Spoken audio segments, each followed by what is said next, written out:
ॐ श्री परमात्मने नमः। अथ चतुर्थः। श्रीभगवानुवाच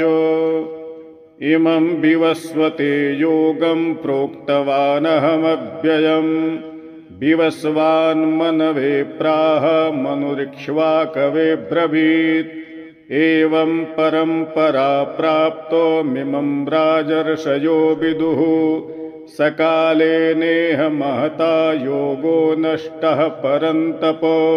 स एवायं मया ते धियो योगः प्रोक्तः पुरातनः भक्तोऽसि मे सखा चेति रहस्यं ह्येतदुत्तमम् अर्जुन उवाच अपरं भवतो जन्म परं जन्म विवस्वतः कथमेतद्विजानीयान् त्वमादौ प्रोक्तवानिति। श्रीभगवानुवाच बहूनि मे व्यतीतानि जन्मानि तव चार्जुन तान्यहं वेद सर्वाणि न त्वं वेत्थ परन्तप अजोऽपि सन्नव्ययात्मा भूतानामीश्वरोऽपि सन्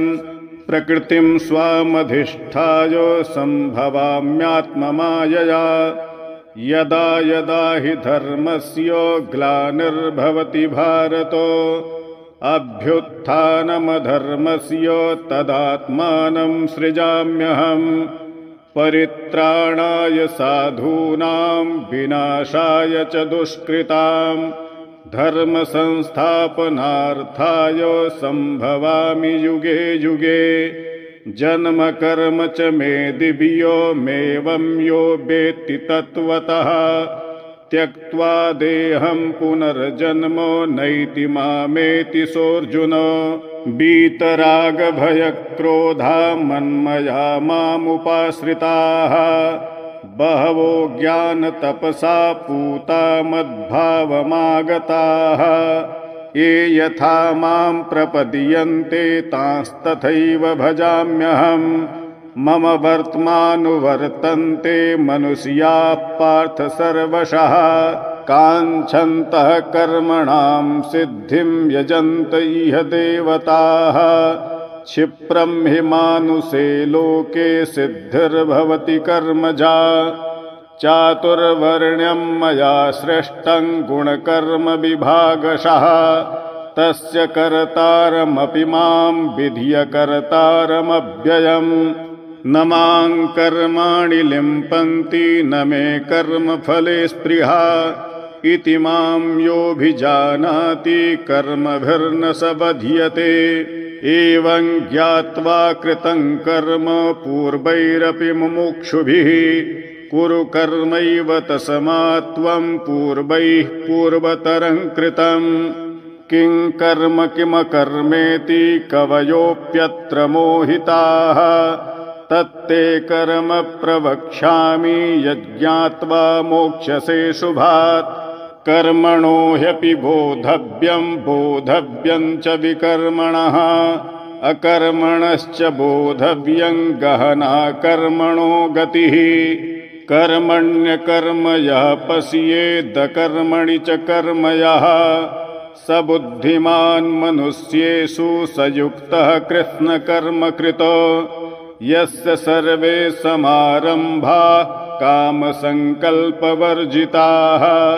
ज्ञानाग्निदग्धकर्माणं तमाहुः पण्डितं बुधाः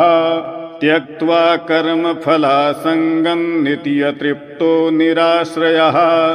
कर्मण्यभिप्रवृत्तोऽपि नैव किञ्चित् करोति सः निराशीर्यत चित्तात्मा त्यक्तसर्वपरिग्रहः शारीरं केवलं कर्म कुर्वन्नाप्नोति किल्बिषम् यदृच्छालाभसन्तुष्टो द्वन्द्वातीतो विमत्सरः समः सिद्धावसिद्धौ च कृत्वापि न निबध्यते गतसङ्गस्य मुक्तस्य ज्ञानावस्थितचेतसः यज्ञायाचरतः कर्मो समग्रं प्रविलीयते ब्रह्मार्पणं ब्रह्महविर्ब्रह्माग्नौ ब्रह्मणाहुतं ब्रह्मैव तेन गन्तव्यं ब्रह्मकर्म समाधिना दैवमेवापरे यज्ञं योगिनः पर्युपासते ब्रह्माज्ञावपरे यज्ञं यज्ञेनैवोपजुह्वति श्रोत्रादीनीन्द्रियाण्यन्ये संयमाग्निषु जुह्वति शब्दादीन् विषयानन्य इन्द्रियाग्निषु जुह्वति सर्वाणीन्द्रियकर्माणि प्राणकर्माणि चापरे आत्मसंयमयोगाग्नौ जुह्वति ज्ञानदीपिते द्रव्ययज्ञास्तपोयज्ञा योगयज्ञास्तथा परे स्वाध्यायज्ञानयज्ञाश्च यतयः संसितव्रताः अपाने जुह्वति प्राणं प्राणे पानं तथा परे प्राणापानगतिरुद्ध्वा प्राणायामपरायणाः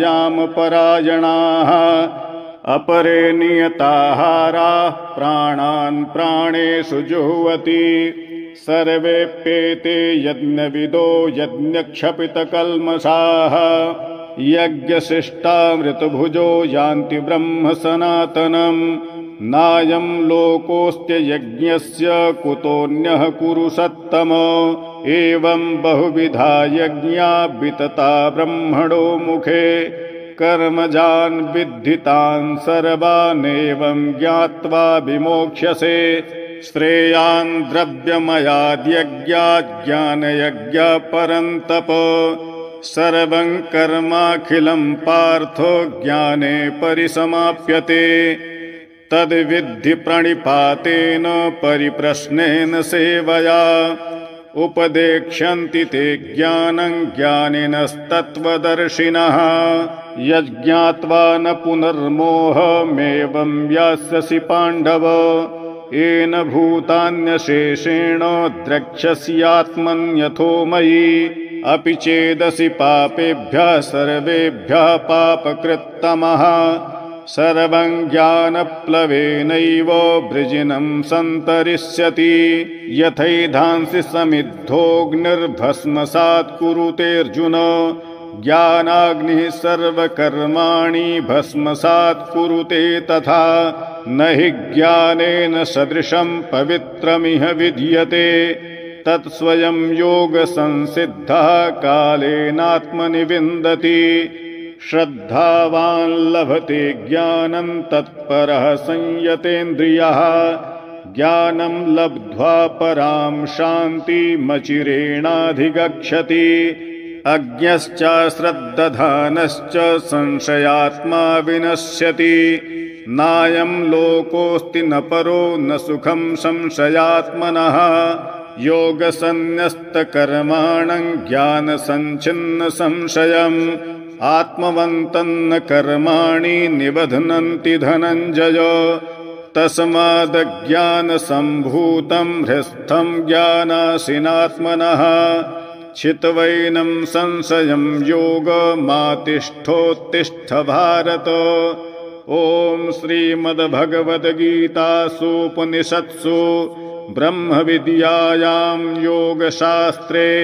श्रीकृष्णार्जुनसंवादे ज्ञानकर्मसन्न्यासयोगो नाम चतुर्थः। बोलो वृंदावन बिहारी लाल की जय।